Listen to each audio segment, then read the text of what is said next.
Okay, we'll get started. Well, hello everyone. I'm Sung-Hae Kim, and this is the second people group conversation that I'm participating in since I joined early September. And I hope you've had a chance to review the slides so that we can go into questions. Oops, I need to open the question document, the agenda document. Give me 1 second. While I'm doing that, you have the highlights there. Just to summarize, I think that a few things that we've really focused on since the last conversation is learning and development, obviously the engagement survey, and refining and improving our recruiting metrics and what we do at every stage of the process. We've completed our first learning and development session for communication. That was an ongoing priority for a while, and hopefully you'll have a chance to view that. So let me get into the questions. Sorry. I open. The first person articulate your question. Not seeing any questions in the agenda yet. Yeah, neither do I. Yeah. Don't be shy, add them in. Yeah. Maybe people haven't had a chance to look at the slides yet. Does anyone have any questions at all about people group or the content in the slides? Hey, so hey, just while we wait for people to type in some questions or think of some questions, why don't you give us a quick overview of your first? Now it's your second group conversation, so just talk to us about your observations and about being here and quick learnings. That will give people time to have a look.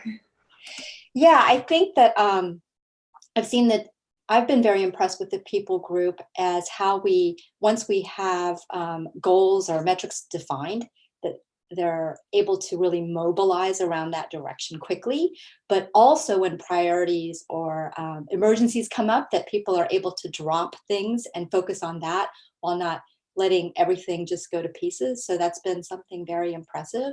And a simple example is the engagement survey. I mean, that was a huge undertaking because we changed the questions. By the way, I wanted to point out that we have added some more detail to the engagement survey. So we've added tenure, very interesting data around tenure. So that's in the deck that is constantly being improved. And we're adding gender, the differences between male and female responses. And for the first time, we are giving the managers access to their responses on Culture Amp. So that'll be announced very soon, so that the managers can dive into the details of their responses, so that they can kind of have that live. So in summary, I think I really like the way that the people group is able to iterate and focus on results and get things done, but also with a really, really positive attitude and the can-do attitude. We've also identified needs as we're growing. I was thinking about this the other day. When was the last time that you saw a company more than double in size in just a few months? And as we grow, we need to put in not only the foundations, but more leaders that have the experience at the larger stage of the company. So we've identified we definitely need an internal communications lead. We need a director of total rewards. The L&D partner is a role that's been identified for a while. So, and then we are really growing the people ops team. I think they've been stretched for quite a while. I don't know how Nadia and the people ops team do everything that they do, from everything in people experience, from onboarding to answering everyone's questions to offboarding when that happens. But we do need a lot more support there. So please feel free to share your referrals. Okay, so from that, is there any questions on anything I just said? We do have our first question in the doc. If IP, you want to share? Sure. Yeah. How? I think I have a typo there. How excited is the people group to have their first own engineer? Who? That's a great question. Carol or anybody, would you like to help answer? I'm very Yeah. excited, Yeah. selfishly. I know Nadi is as well. I'm not sure if she's on the call, but we've been working with her so far, and she's wonderful. We've already have a lot of plans in place, and we're very thankful to have a dedicated resource with how many developmental needs we have in our backlog. Yeah, for sure. And I think if you even just look at the issue board, you can see how excited we are. We've got quite a lot of issues open, so it's a case of really prioritizing the work. But yeah, it's been wonderful. But I also want to thank, the development team at GitLab that has helped us so far with, building out our calculator, building out automations. We couldn't do a lot of the things that we've done already without that part of the team until we had that dedicated resource. So thank you all. Yes, thank And you. Carol, and a huge shout out to Jeremy. He's really helping me and Brittany understand how to triage these issues and really focus on prioritization, because if you look at that issue tracker, it's nice and busy already. So Jeremy, huge shout out. It's been a great experience.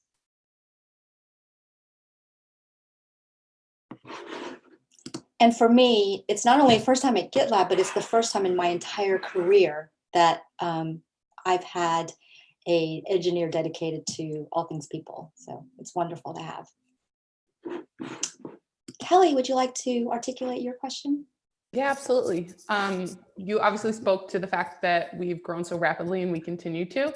So I'm just kind of curious from your perspective, jumping into GitLab over the last couple months, or if anyone else on your team has noticed any opportunities that have come up with our growth and being an all remote company, if any, and how we're kind of addressing those. Kelly, you're on my team too. I know, but just kind of curious. And I guess some context of where that's stemming from on my end is I get a lot of discussion with applicants around, you guys are an all remote company. How does that work? Wow. And I have a lot of conversation around that, and it's always positive. Even when we have opportunities, it's positive. But I'm just kind of curious if we've seen anything that we've had to readjust with new hires, or from, I don't know, any avenue to adjust to the size of our company and being an all remote and what that looks like. Would someone else on the team that's had more exposure or been a GitLab blogger like to try to answer that question?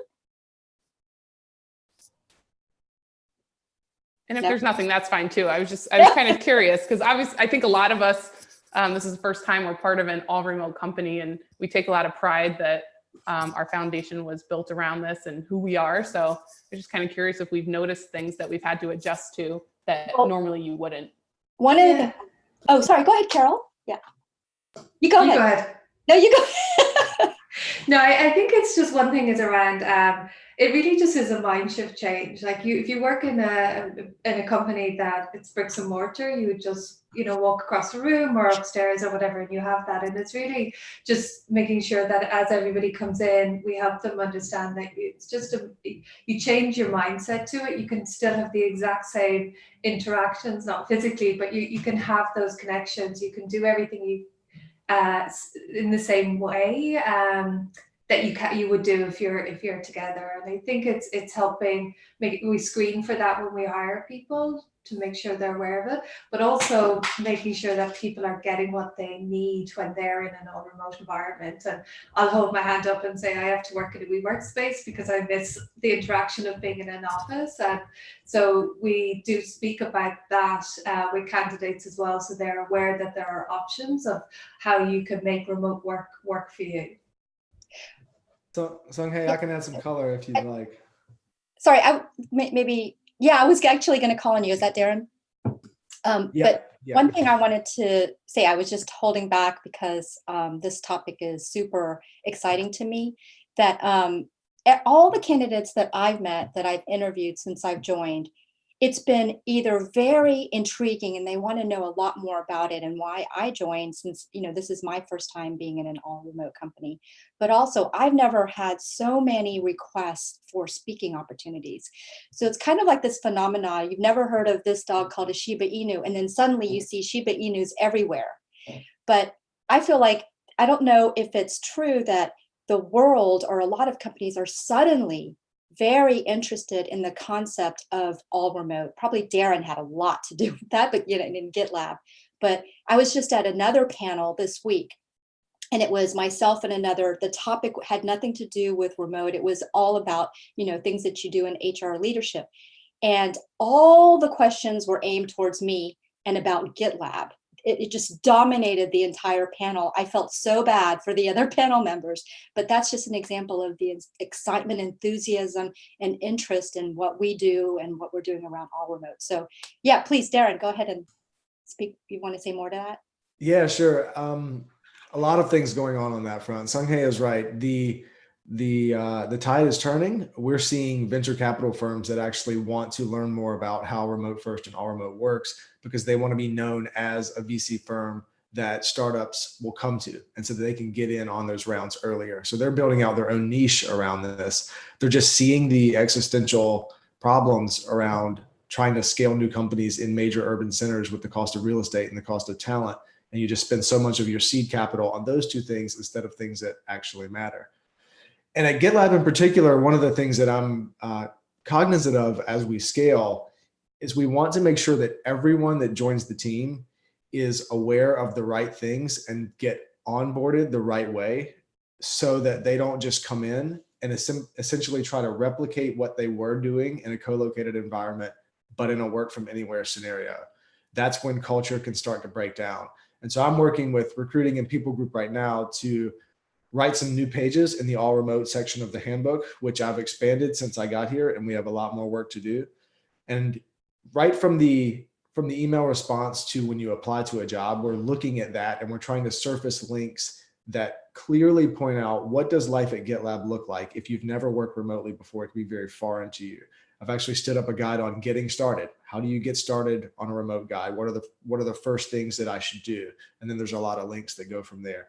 So we're building this content around some of those questions, and then we're trying to find smart ways to surface that.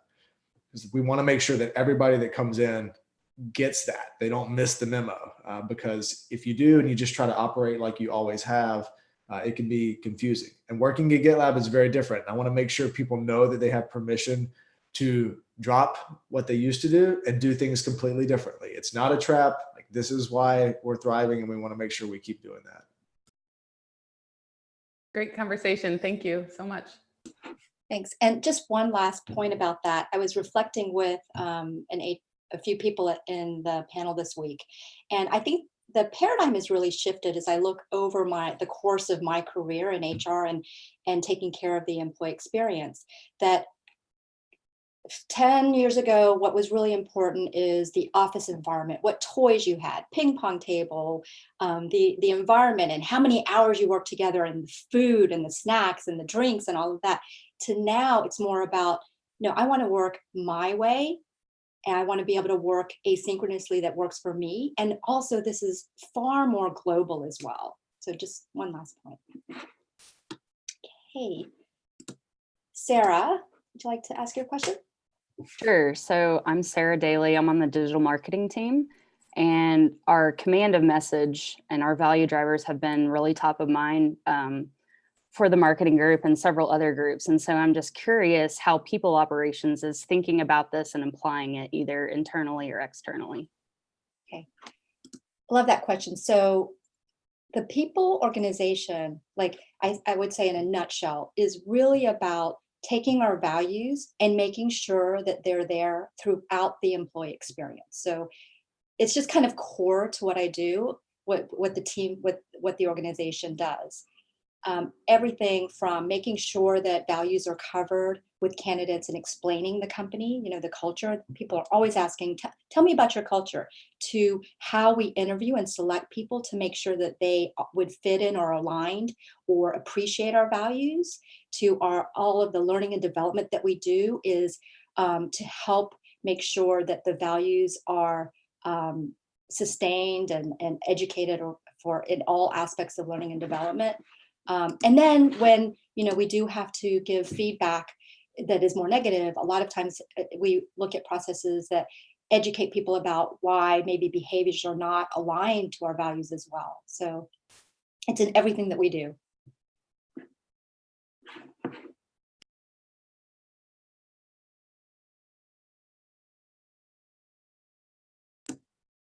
Gabriel?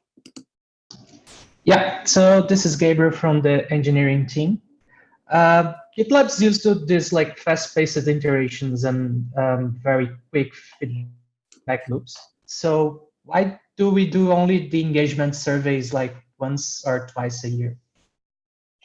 So we, just until this last period, it was once a year. So we've already reduced that the time between the engagement surveys from once to twice a year. From my perspective, the reason why we changed it to twice a year is because we did want more opportunity to get massive feedback. And from there, you can really look at the data from what's statistically significant in the company that's important that we need to focus on. So when we do an all team member engagement survey, it does take a lot of time for people to complete it, to analyze it, and then to also focus on the action plan. We want to give time to focus on making those improvements. And I've seen three quarterly iterations, and we can consider doing that. But I thought this was a very good a step going from annual to at least semi-annual. Yeah, and maybe to put some numbers on that, what we need in this is a super high participation. Like we can only de-anonymize the results if we have enough results. If only one person in the team submitted something, it's not anonymous by default. Yeah. So in order to get that high participation, we have to reduce the frequency because otherwise we cannot share those results. For example, we're sending the reports out to everyone in a team that have 5+ team members participating. So I think that's a natural limit on the frequency. And maybe people in the people ops will in the future, if there's a problem somewhere, do a few, not 360 surveys, but around a specific subject or something like that. So that's a possibility. But I think this is already a lot to keep the participation high. Yeah. So yeah, anonymity, but also statistical significance in the results so that we know what we can focus on. The other thing I want to add to that is it's not the only avenue for getting feedback. We have so many other avenues for getting feedback, and we're looking at looking at how we can apply Culture AMP for spontaneous feedback as well. Meg, would you like to ask your question? Slide 5. Thank you, Sung-Hye. So I'm looking for guidance per slide 5, where divisions and department leaders are going to share our reports with our results with our reports. What is a recommended venue for this? Because if we export, there are multiple pages we need to export. Is a PDF a better venue, or like a recorded meeting and then sharing the recording? What would you recommend? With your own team? Yes. Oh, that's a great question. What do you think would work best with your team? I am leaning on exporting all the PDFs, so it's in a written form, but it's quite tedious because there are many pages. When you click on a question, there's another page you need to export on that, unless there's a export all, which I'm trying to find. Hey, Mick, there is an export all, and I'll take, there's a way to export actually all the questions into one page. So awesome. I'll drop you how to do that, but you can actually from the Insight page export to a build PowerPoint, and that's a really good process. And then I could show you 2 other things to export that in PDF that'd be really great for your team. I'm also getting ready to make an MR to the handbook, kind of detailing how to do that as well. But those are 2 great reports I think you could easily share with your organization.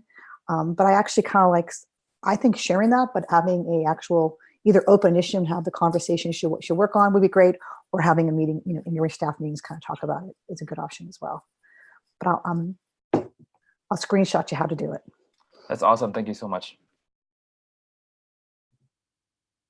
Arika. Hi. So I just had a kind of curiosity question about how we are ensuring that work-life balance is happening across the board. I know obviously, it's a startup, so everybody works harder and faster and all those good things. But how we're making sure that's happening across the board, especially with all this hiring that we're having, making sure that some teams aren't overwhelmed, especially because some other teams may be growing. So consequently the demand on that team, the other team could be higher. So how are we, I mean, have we been thinking about that? Is it something we're thinking about in terms of trying to kind of keep things level for folks?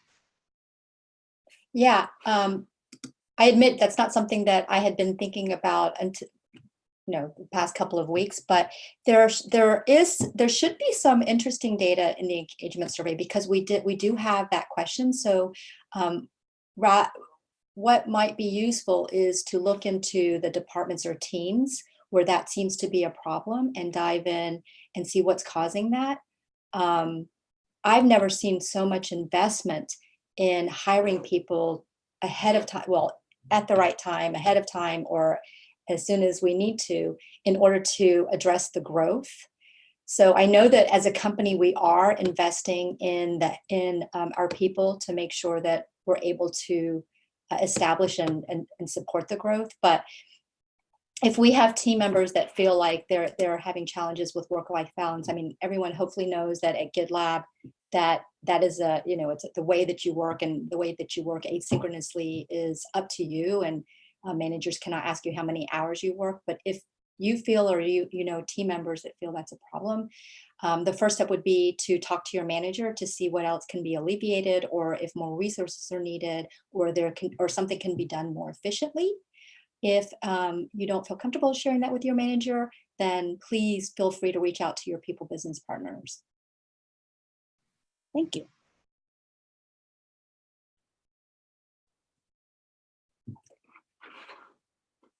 We've got about 4 minutes. Oh, Lucas, are you typing your question?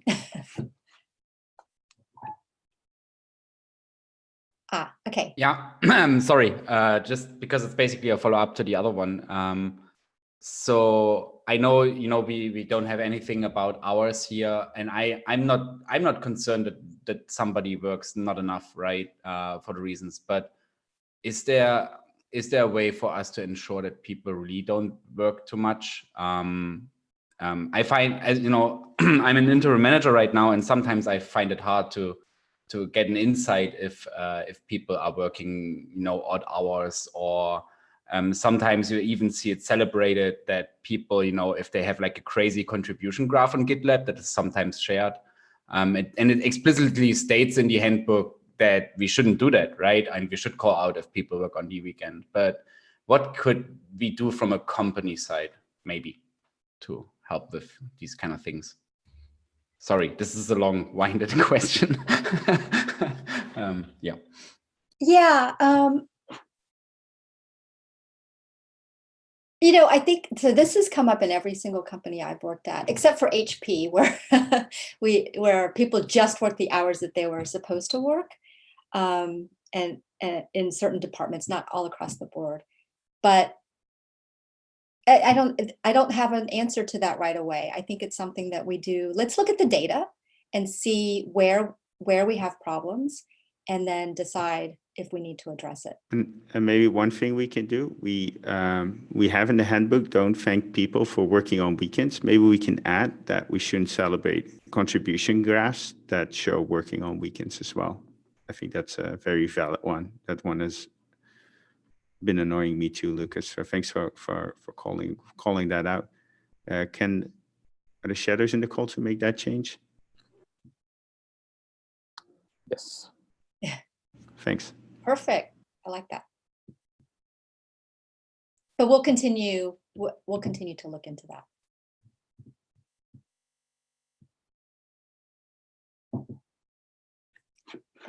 Maybe there's a feature we can add in GitLab that doesn't show whether you work on weekends or not. Oh, even better. Or I guess.